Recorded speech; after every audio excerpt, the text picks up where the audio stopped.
నిలువ నీడలేదని నీకు విలువ లేదని పనికిరావు నీవని నిన్ను త్రోసివేశారా.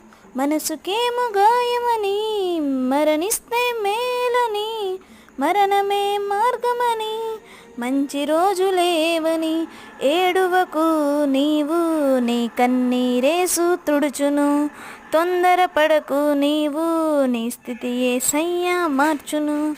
ఏడువకు నీవు నీ కన్నీరేసు తుడుచును. తొందరపడకు నీవు నీ స్థితి యేసయ్యా మార్చును. ఎవరు లేరని ఎందుకు ఏడుస్తున్నావు? ఏసే నీకు తోడున్నాడని ఎందుకు మరచిపోయావు? నా రాతింతేనని బ్రతుకింతేనని ఎందుకు బాధతో ఉన్నావు? ఏసే నీకు తోడున్నాడని ఎందుకు